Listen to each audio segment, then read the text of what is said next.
네, 오늘 말씀 함께 보겠습니다. 사도행전 28장 4절, 5절 두 절의 말씀입니다. 한 목소리로 같이 읽겠습니다. 시작.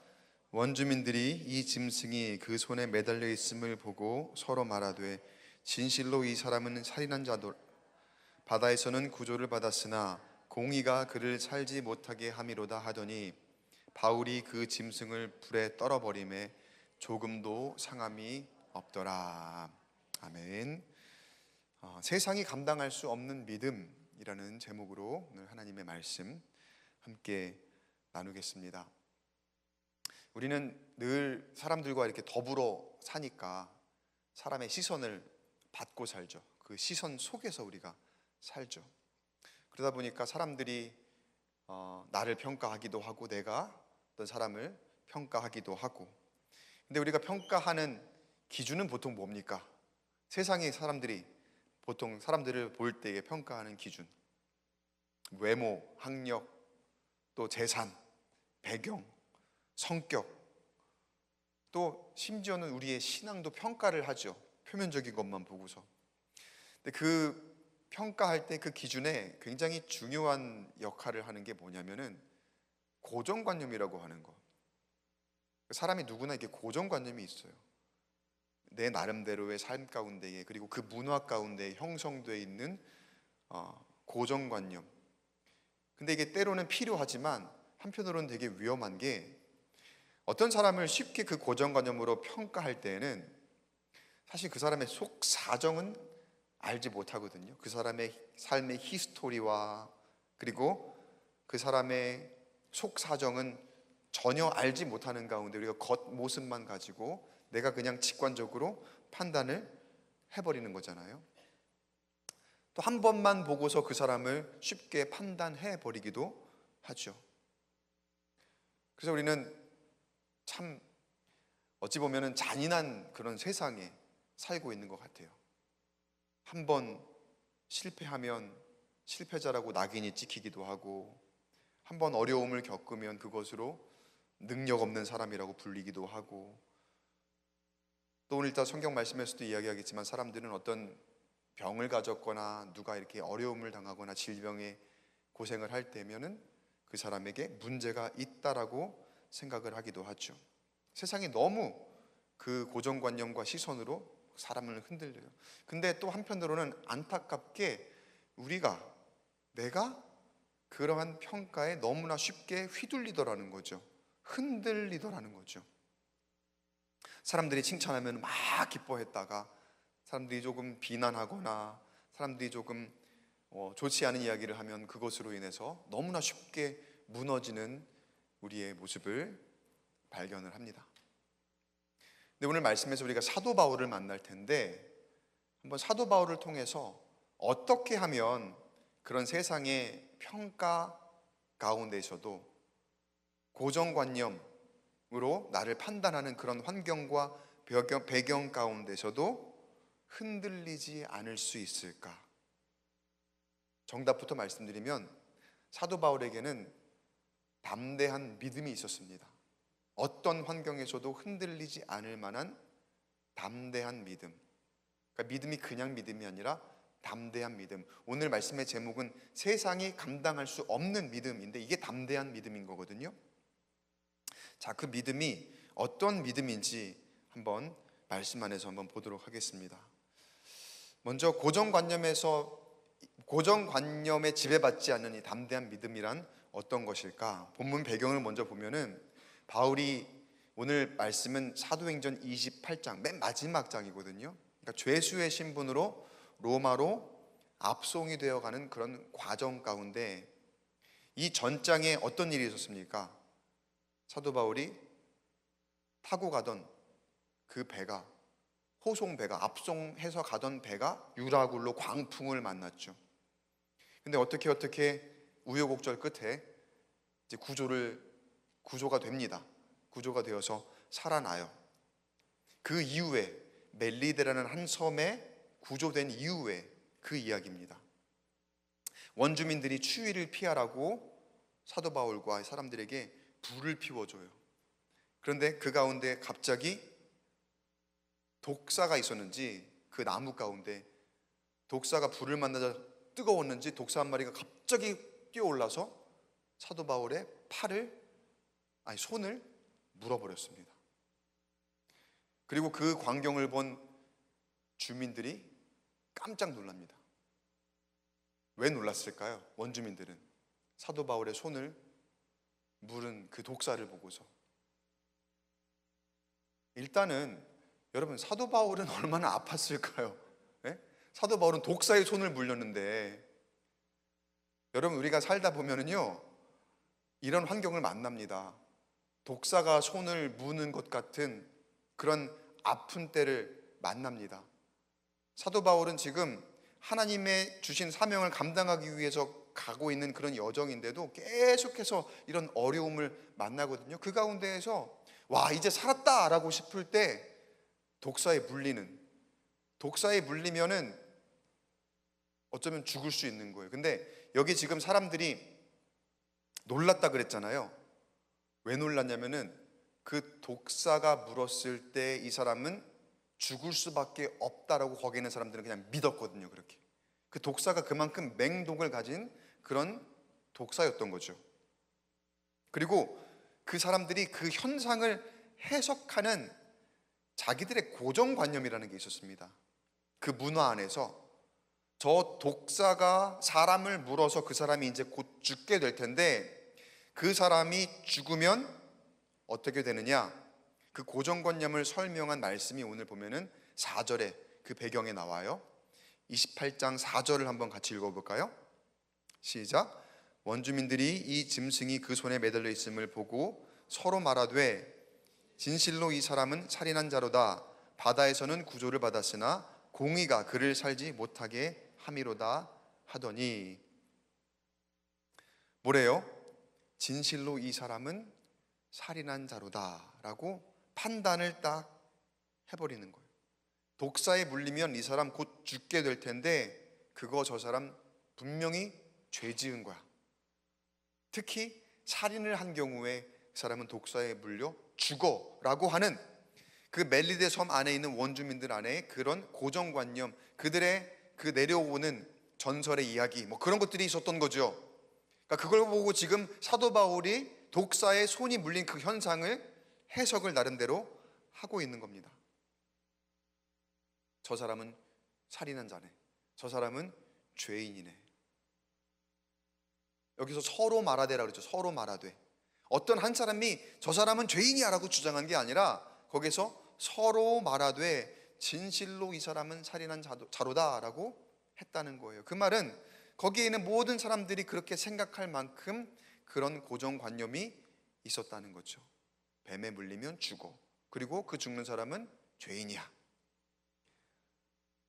근데 사실은 우리는 사도 바울을 알잖아요. 우리는 말씀을 보고 사도 바울을 알잖아요. 얼마나 성급한 판단입니까? 사람들은 지금 사도 바울을 몰라요. 사도 바울이 그동안 어떤 삶을 살았는지, 어떻게 여기까지 오게 되었는지 그런 걸 알지 못합니다. 히스토리를 모르고 그 사람의 속 사정을 전혀 알지 못해요. 그냥 독사에게 물린 그 장면만 보고서 사도 바울을 죄인이다라고 판단을 했더라는 거죠.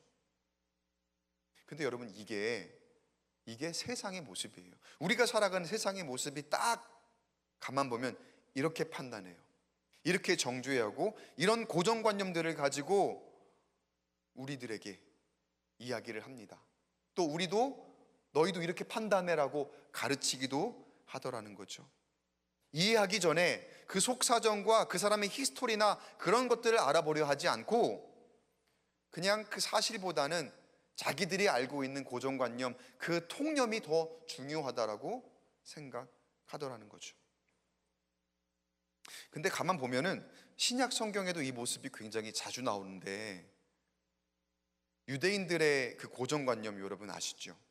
신약 성경 요한복음 9장에 보면은 날 때부터 맹인된 사람이 등장을 하거든요. 근데 심지어는 제자들까지도, 유대인 제자들이잖아요. 예수님의 제자들까지도 그 맹인된 사람들을 두고서 뭐라고 묻느냐면요, 요한복음 9장 2절을 보면은요, 같이 읽어볼까요? 시작. 제자들이 물어 이르되 랍비여 이 사람이 맹인으로 난 것이 누구의 죄로 인함이니까? 자기이니까 그의 부모니까? 그러니까 답을 이미 정해놓고 있는 거죠. 저 사람 맹인이네. 그러면 저 사람 죄인이네. 누가 죄를 지었을까? 자기가 죄를 지었을까? 아니면은 그 부모가 죄를 지었을까?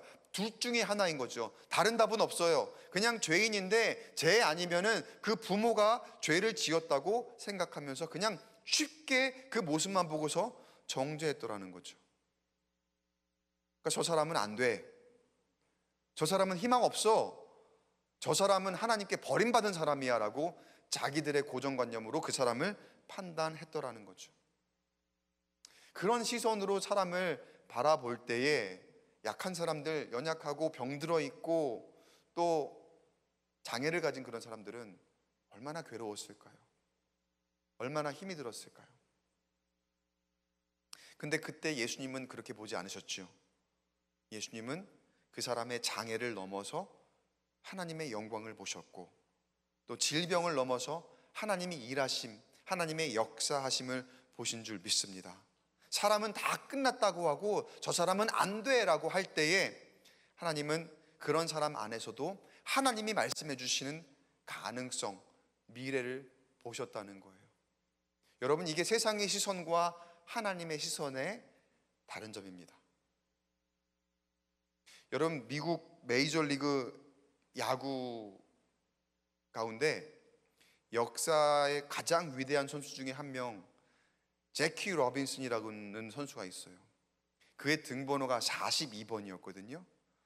그 42번은 보통 한 구단에서 영구 결번을 할 때는 그 구단에서만 그 번호를 앞으로 못 쓰게 하는, 그게 영구 결번이거든요. 그러니까 어떤 위대한 선수가 나오면은 그 구단에서 이 번호는 이제 우리 다음 어떤 선수도 쓸 수 없어 라고 하면서 결번을 시키는 게 영구 결번이에요. 근데 저 42번은 모든 구단에서 다 영구 결번이 되어서, 그러니까 딱 하루만, 제키 로빈슨 데이라고 하는 딱 하루는 오히려 이 니네 편 우리 편 할 거 없이 모든 선수들이 다 42번을 달고 나와요. 근데 그 외에는 어느 선수도 42번을 아무 때도 달 수 없을 만큼 전 구단 영구 결번이 된 선수가 바로 이 제키 로빈슨이라는 선수예요. 왜 그랬을까요? 왜 이 선수는 이렇게 유명할까요? 왜 선수는 이렇게 훌륭한 평가를 받을까요? 실력도 실력입니다. 실력도 출중했습니다. 그런데 그보다 더 중요한 가치는 이 사람이 메이저리그 최초의 흑인 선수입니다. 아직 미국에 인종차별이 있을 때, 물론 북부에서는 없지만 남부에서는 여전히 합법적으로 인종차별이 있을 때, 근데 야구는 막 돌아다니면서 게임을 하잖아요. 그러니까 북부에서 할 때는 괜찮아요. 동부에서 할 때는 괜찮아요. 근데 남부로 가서 야구를 할 때마다 그 관중의 야유와 비난과 살해 위협과 상대편 더가웃에서 날아오는 어떤 그런 그 조롱과 비난과 그런 것들을 다 당하면서 게임을 하는 거죠. 혼자서 얼마나 튀었겠어요. 혼자 까매. 다 하얀데 혼자만 피부색이 까매요. 그러니까 온 관중들도 다 하얀 사람들, 그 모든 선수들도 다 하얀 사람들, 혼자 까마니까 얼마나 또 튑니까? 그런 가운데에서 차별과 무시를 당했지만, 그리고 진짜 죽을 뻔한 위기도 있었지만 그는 굴하지 않고 버팁니다. 그리고 아까 그 42번이 영구 결번되는 미국의 역사를 만들어내죠. 결국에는 그가 현재에 굴하지 않고 담대하게 나아갔을 때 야구의 역사를 바꾸는 선수가 되었습니다. 사랑하는 성도 여러분, 사람은 지금 현재를 보고서 내가 누구를 판단하고 평가하고 또 내가 누구에게 판단을 받고 평가를 받을지 모르지만, 사람은 조건을 보고 그것만 가지고 지금 저 사람을 판단할지 모르지만 하나님은 우리의 미래를 보는 줄 믿습니다. 하나님은 우리의 가능성을 보시는 줄 믿으시기 바랍니다. 그렇게 여러분, 지금 누가 뭐라고 하더라도, 지금 내 환경이 어떻게 펼쳐져 있다 하더라도 좀 심한 말로는 여러분 버티시기 바랍니다. 하나님이 계십니다. 하나님이 여러분과 함께 계십니다. 그러면 여러분의 그 버팀이 하나님을 의지하며 버텨내는 그 가운데에 여러분의 삶이 미래가 되고 여러분의 삶이 가능성이 되고 여러분의 삶이 역사가 될 줄 믿습니다. 그 역사는 내가 만드는 것이 아니라 하나님이 만들어 주시는 거라는 거예요.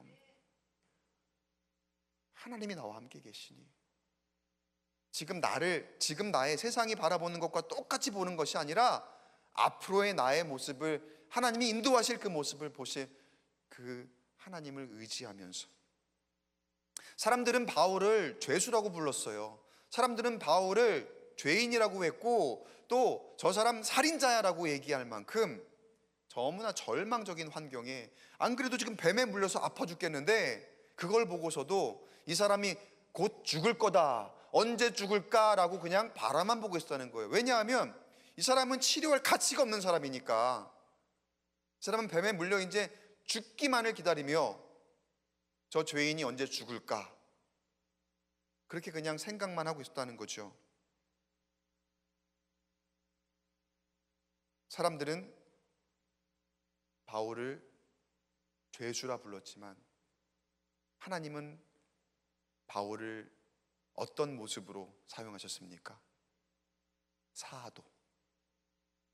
사도로 사용하셨어요. 여러분, 사람이 부르는 것보다 하나님이 부르시는 그 음성이 더 중요하죠? 믿으십니까? 우리가 성도라면은, 신앙생활 하는 사람이라면, 우리가 하나님을 믿는 사람이라면 세상의 고정관념보다 하나님의 말씀을 믿는 저와 여러분 되시기를 간절히 축원합니다.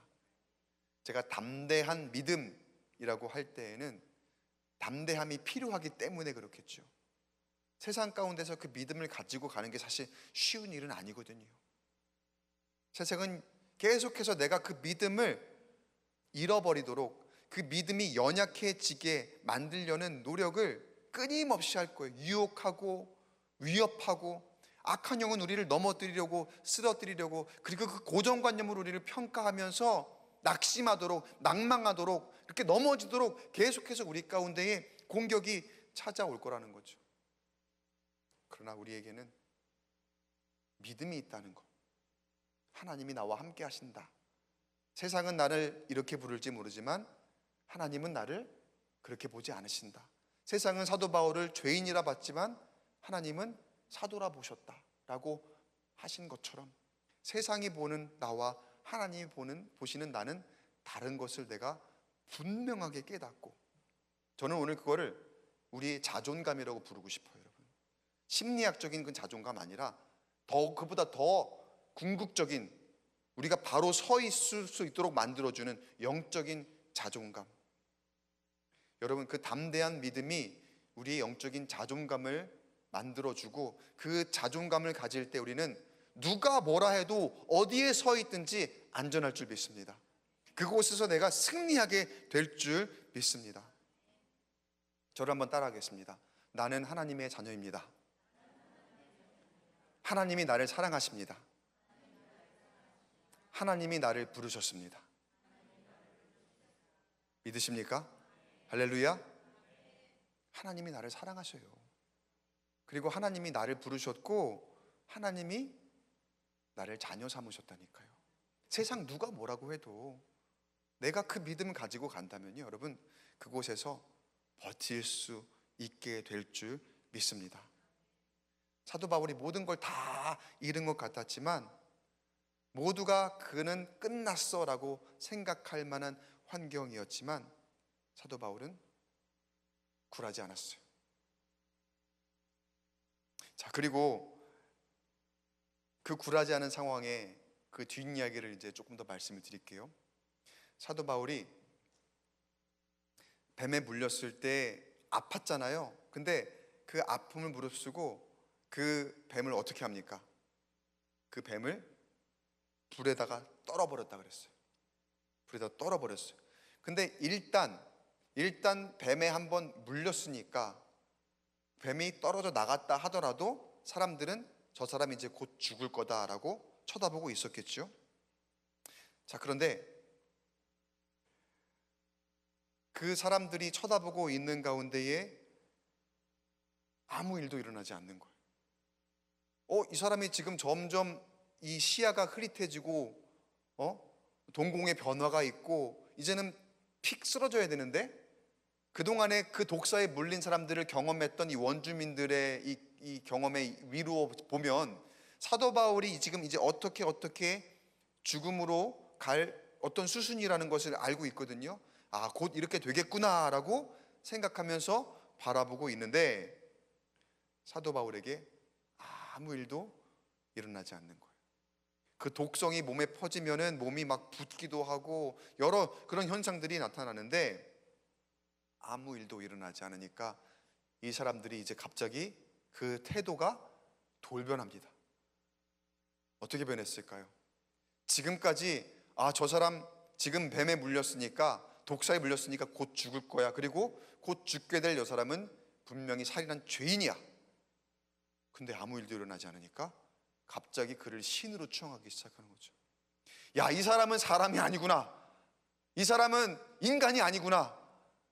이 사람은 이 독사에 물렸는데도 죽지 않는 걸 보니까 야, 이 사람은 우리가 숭배해야 되는 신이구나라고 생각하면서 너무나 드라마틱하게 갑자기 극단적으로 사람들이 태도를 바꾸는 거예요. 분명히 몇 분 전에 죄인이라고 했던 그 사람들이 몇 분 후에는 갑자기 시인이라고 숭배하기 시작을 하더라는 거죠. 참 우스운 이야기인데 사실 웃지 못할 것은 여러분, 세상이 딱 이와 같습니다. 사람들의 모습이 딱 이와 같습니다. 세상의 평가는요, 그냥 내 고정관념을 가지고서 그냥 그 겉모습만 보고 평가하는 것 같다가도 한순간 그 고정관념이 조금 틀렸다라는 것을 보면은요, 손바닥 뒤집듯이 그냥 너무 쉽게 변해요. 어제 비난했던 사람들이 그 결과가 조금 내가 생각했던 것과 다르다 싶으면은 아무렇지 않게 갑자기 칭찬으로 변합니다. 어제는 실패자라고 했던 사람이 오늘이 갑자기 영웅이라고 막 축켜 세우는 그런 모습이 얼마나 많은지 몰라요, 세상에 보면은요. 예수님께서 예루살렘에 입성하실 때 사람들이 호산나 다윗의 자손이요, 우리를 구원하소서, 막 그 자기의 겉옷을 깔면서 사람들이 막 외치며 난리가 났었죠. 근데 며칠 뒤에 어떻게 됐습니까? 예수를 십자가에 못 박아라, 바라바를 놔주고 대신에 예수를 십자가에 못 박아라 라고 외치던 군중들이 되었지 않습니까? 세상이 여러분 우리를 평가할 겁니다. 단 한 번의 면접으로, 또 단 한 번 내가 시험 본 것으로, 단 한 번 내가 말하는 것과 또 내가 행동하는 그런 것 가지고 사람들은 끊임없이 우리를 평가할 겁니다. 그러나 여러분, 그 평가에 너무 연연하지 마시기 바랍니다. 물론 내가 살면서 삶에 최선을 다해야 되겠지요. 그러나 내가 최선을 다했다면, 그리고 무엇보다도 하나님 앞에 내가 부끄럽지 않게 살아가고 있다는 내 믿음이 확신에 서 있다면 세상의 평가 여러분 연연하지 마시기 바랍니다. 그 세상의 평가에 굴하지 마시기 바랍니다. 그 세상의 평가가 얼마나 간사한 거냐면요, 그냥 하루아침에 바뀌는 거라니까요. 하루아침에 사람 변하고요, 여론 변하고요, 그 정치인들 말 바꾸는 거 보세요. 얼마나 어제 오늘이 다릅니까? 그리고 인기도 변합니다. 오늘 인기 있다가 내일 그냥 그 신기루처럼 사라져 버리는 게 인기. 명예도 마찬가지. 사람은 변합니다. 그러나 하나님은 신실하신 분이신 줄 믿습니다. 하나님은 어떤 상황에도 변하지 않는 분이심을 여러분 믿으시기 바랍니다. 어제도 오늘도 신실하시고 앞으로도 영원히 변하지 않는 하나님께서 우리를 자녀 삼으셨다 그랬죠. 우리를 사랑하신다 그랬죠. 우리를 사용하신다 말씀하셨죠. 그 약속을 붙드시기 바랍니다. 사람은 떠나요. 그러나 하나님은 내가 영원토록 끝날까지 너희와 함께하리라 말씀하셨습니다. 사람은 우리를 실망시킵니다. 사람은 우리를 낭망시킵니다. 그러나 하나님은 절대 실수하지 않으시고 우리를 실망시키지 않으시는 분임을 여러분 기억하시기 바랍니다. 바울이 이걸 알았던 거예요. 바울이 이걸 깨달았던 거예요.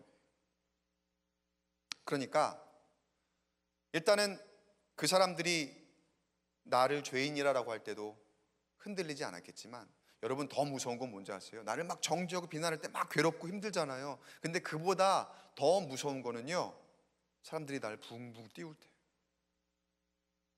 어우 대단하시다고 그러면서 막 칭찬 일색이고, 여러분 사람들이 칭찬할 때 다 진심 아닌 거 아시죠? 다 진심 아니잖아요. 그냥 해야 되니까 하는 거고, 남들이 하니까 하는 거고, 나한테 이익이 되니까 하는 거고, 사람들은 다 그런 이해관계에 얽혀 있는 거거든요. 그러니까 그 현상을 보니까 혹시라도 이 사람이 진짜 사람이 아니라 신이면은 나에게 화가 있을까, 아니면은 지금 분위기는 내가 이 사람을 더 이상 비난하고 정죄하면 안 되는 분위기니까 사도 바울을 막 신이라고 칭송을 하는 거죠. 사도 바울의 입장에서는 자기가 죄인이고 이제 로마로 압송되어 가서 재판을 받게 되면은 어떻게 될지 몰라요. 어쩌면 그 마음 가운데 사람이라면은 나를 갑자기 신이라 추앙하고 여기서 나를 잘 대접하는 그런 환경이라면은 내가 여기 좀 더 있다 갈까? 내가 이 사람들을 조금 이렇게 거느리면서, 내가 이 사람들을 조금 이렇게 지배하면서 그런 환경이라면은 내가 좀 더 편하지 않을까? 그렇게 생각이 될 만도 할 거예요.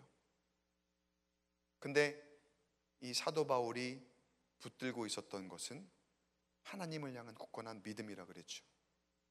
그러니까 나를 핍박하거나 나를 정죄하거나 나를 낭망시키려 하는 그런 데에도 흔들리지 않았을 뿐만 아니라 나를 막 칭송하고 나를 붕붕 띄우고 나를 신이라 추앙하는 그 모습에도 사도 바울은 흔들리지 않았다는 거예요. 왜요? 그 마음의 중심이 신실하신 하나님께 있으니까. 그리고 지금 가는 여정은 사실 하나님께서 가라고 하신 여정이거든요. 이전에 분명히 하나님께서 내가 로마에 가서도 전해야 할 거다, 그러기 위해서 너는 가서 재판을 받아라라고 말씀하셨거든요. 하나님께서 성령께서 감동을 주셔서 네가 로마에 가서도 전해야 할 것이다 라고 말씀을 하셨기 때문에 사도 바울은 그 사명을 가지고 지금 거기까지 가는 거예요. 사랑하는 성도 여러분, 어떠한 환경에서도 내가 하나님을 붙드는 그 믿음 가지고 있을 때 우리에게 주신 그 사명을 잘 기억하시기 바랍니다. 나를 왜 이곳에 있게 하셨을까? 내가 왜 이 자리에 앉아 있으며 때로는 저 자리에 서 있으며 내가 여기 있는 이 사람들과 왜 함께 있으며 내가 지금 왜 이 말씀을 듣고 있으며 내가 왜 이 기도의 자리에서 이 기도 제목으로 함께 하나님 앞에 기도하고 있는지, 그리고 내가 왜 이 사업을 하고 있고 내가 왜 이 직장 생활을 하고 있고 우리의 가족 주신 이 의미와 뜻은 무엇인가? 여러분 이거 하나하나가 다 하나님 주신 사명이라는 것 기억하시기 바랍니다. 그리고 그 사명을 감당함에 있어서는 하나님이 무슨 일이 있어도 하나님이 이끌어 주시니 연약해지지 마시고 두려워하지 마시고 걱정 염려하지 마시고 낭망하지 마시고 세상이 어떻게 우리를 공격한다 하더라도 그 가운데에서 하나님 붙들고 담대하게 1차적으로는 버티시고 그 다음으로는 승리하시는 저와 여러분 되시기를 간절히 축원합니다. 여러분 기억하세요. 칭송하는 소리도 비난하는 소리도 다 한 입에서 나오는 거예요. 다 사람의 입에서 나오는 거예요. 그리고 그 입에서 나오는 소리가 칭송하다가 비난하다가 막 바뀌어요. 물론 사람을 통해서 일하시고 사람 말 들어야 되겠죠. 근데 그 사람의 말이 전적으로 믿을 만한 것은 아니라는 거. 그렇다고 옆에 있는 사람을 막 이제 뭐 의심의 눈초리로 바라보고 경계하라 그런 얘기가 아니에요. 제 말의 뜻은, 더 강조할 것은 사람의 말보다 하나님의 말씀을 전적으로 믿으라는 거, 하나님의 말씀을 전적으로 의지하라는 거. 거기에 길이 있고 진리가 있고 생명이 있으니 사람은 어제 비난하다가도 오늘 칭찬할 수 있고 어제 칭찬하다가 오늘 비난할 수도 있는 게 사람의 입술이라니까요. 사람의 모습이라는 거예요. 누구든지 그렇게 할 수 있다니까요. 그러면 여러분, 우리의 소망은 오직 하나님께 두어야 할 줄 믿습니다. 세상은 지금도 우리를 평가합니다. 제대로 알지도 못하면서 겉으로 그냥 바라보는 것만으로 내 속사정, 내 히스토리 아무것도 모르면서 지금도 나를 평가하면서 안 되겠네, 아니 뭐 어렵겠네, 실패했네, 여러 가지 모습으로 우리를 이야기할지 모릅니다. 또 어떤 때는 알지도 못하면서 그냥 무턱대고서 아유 훌륭하십니다, 대단하십니다, 막 그렇게 우리를 평가할지도 몰라요. 그러나 세상의 평가는 완전하지 않습니다. 그 고정관념, 겉으로만 보고서 평가하는 그 프레임에 여러분 갇히지 마시고, 그 평가에 인생 맡기지 마시고, 하나님 안에서 하나님 주시는 그 영적인 자존감, 바로 서 있는 그 자존감을 가지시기를 축원합니다. 어떠한 상황에서도 하나님이 나와 함께 계신다. 어떠한 상황에서도 나는 하나님의 자녀다. 어떠한 상황에서도 하나님 나에게 사명 주셨다. 나는 그 사명 감당하기 위해서 내 길을, 하나님의 길을 간다. 그러니 하나님이 끝까지 인도하실 것이다. 한 번은 여러분, 제가 아까 이제 고등학교 때 얘기했잖아요. 여러분 좀 웃으실 수 있는데 저 진짜 그렇게 기도했어요.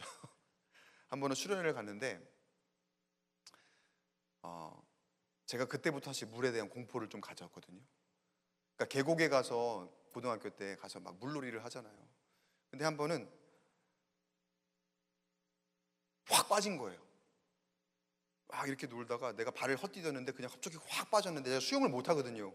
그때는 수영을 못 했으니까. 지금도 아마 그런 데 빠지면 제가 하는 수영으로는 아마 못 나올 거예요. 저는 그냥 가르쳐 준 대로만 수영하는 사람이니까. 근데 그때 엄청난 공포를 느꼈습니다. 내가 마음대로 숨을 쉴 수 없다는 거, 그리고 그 숨이 막혀갖고 막 어떻게 할 수 없는 그 상황에, 근데 내가 아둥바둥 거리다가 누가 나를 도와주지도 않고 내가 빠지지도 모르는 상황에, 사실은요. 근데 어쩌다가 아둥바둥 거리다가 옆에 발을 딱 디딜 수 있게 된 하나의 돌이 옆에 있었던 거죠. 그래서 겨우 살았는데 그 깊이가 그렇게 깊지도 않았어요. 사실은 딱 요만큼 조금 더 깊은 거, 근데 요 정도 되는 데에서 당황하고 나는 수영을 못하니까 너무나 무섭고 겁이 나던 거예요. 그때 근데 제가 그 순간에 뭐라고 기도했냐면요 제가 지금 생각하면 되게 우스운데, 하나님, 저 아직 할 일 있잖아요. 하나님, 저 아직 하나님 일 해야 될 거 있잖아요. 제가 그때 고등부 회장이었거든요. 근데 저 그래도 이래봬도 아까 금요일 날 밤에 막 가서 기도하고 막 그랬던 사람이라니까요. 그러니까 그런 기도가 나오는 거예요. 하나님, 나 아직 할 일이 있는데. 그러면서 그 가운데 저는 아직도 그렇게 믿어요. 그 가운데 제가 그 돌을 밟도록 하나님께서 그 디딤돌을 나에게 허락하셔서 내가 살게 하셨다. 물론 여전히 물에 대한 공포는 있어요. 그래서 제가 수영 실력이 안 늘어요. 여전히 호흡이 안 튀고 안 느는데, 그 고백이 지금은 우스갯소리로 들리고 장난 같지만 그게 저는 일반적으로 우리 가운데 필요한 고백이라고 봐요. 하나님은 우리에게 사명을 주셨고요, 모두에게 그 할 일을 끝까지 감당하게 하시기 위해서라도 저와 여러분을 지키실 줄 믿습니다. 엘리야가 로뎀나무 아래에서 나 이제 죽을래요라고 할 때 뭐라고 했냐면요, 어루만지시며 그리고 먹을 것을 공급하시며 뭐라고 하셨냐면요, 일어나 먹어라, 내가 가야 할 길을 다 가지 못할까 하노라, 그렇게 말씀하셨거든요. 너 약한 소리 하지 마, 너 일어서야 돼, 아직 네가 할 일이 남아있어, 끝까지 가야 할 너의 길이 있다고 라고 하면서 천사가 어루만지며 공급하셨다 그랬어요. 그 음식물의 힘을 입어서 다시 일어나 엘리야가 갔다고 하잖아요. 그 사명이거든요. 여러분, 사명은 우리를 살게 하는 겁니다. 그 사명이 우리를 다시 서게 하는 것이고 끝까지 갈 길을 가게 하는 것임을 여러분 기억하시고, 그 사명을 감당하기 위해서 담대한 믿음 가지시기 바랍니다. 그게 우리의 정체성이고요. 그게 우리의 자존감이에요. 사명받은 자. 하나님이 나를 사명자로 세우셨고 하나님이 나를 자녀로 삼으셨고 그래서 나를 지키실 것이라는 것. 사도 바울처럼 우리를 정죄하는 사람이 있을 수도 있어요. 그러나 하나님은 끝까지 나를, 사도 바울을 사도로 부르셨습니다.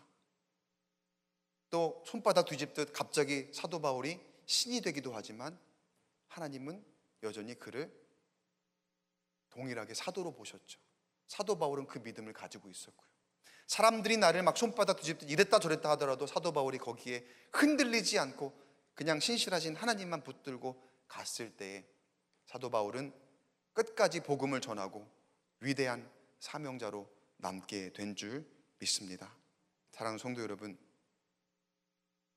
사도 바울이 그렇게 그 어떤 세상이 감당할 수 없는 사람이 되었던 것처럼 우리도 여전히 세상은 평가하겠지만 그 세상의 평가를 넘어서서 하나님만이 나를 판단하신다 라는 믿음 가지고 하나님을 붙들고 나아가는 가운데에 바라기는 세상이 감당할 수 없는 믿음의 사람, 그 담대한 믿음의 사람, 하나님의 사명자로서의 그 거룩한 자존감을 가지고 살아가시는 저와 여러분 되시기를 주의 이름으로 간절히 축원합니다. 기도하겠습니다. 하나님 감사합니다. 세상은 흔들리고 변합니다. 그리고 그 가치 판단의 기준으로 우리를 너무나 쉽게 평가하고 때로 정죄하고 때로는 우리를 칭송하기도 합니다. 그러나 우리는 그 사람의 말과 평가보다 하나님의 말씀, 하나님이 나를 바라보시는 그 모습만 일관되게 바라보며 나의 자존감, 나의 정체성을 바로 세울 수 있도록 인도하여 주시옵소서. 그 가운데 끝까지 우리가 가지고 가야 할 사명 주신 줄 믿습니다. 그 사명 감당하며 어디에 있든지 복음 전하게 하시고 그것으로 나의 인생이 부흥하고 우리 가정이 부흥하고 우리 교회가 함께 부흥해 나아가는 그런 놀라운 역사를 경험하고 또 우리의 인생의 히스토리를 써 나아가는 우리가 될 수 있도록 인도하여 주시옵소서. 감사드리며 예수님의 이름으로 간절히 기도드리옵나이다. 아멘.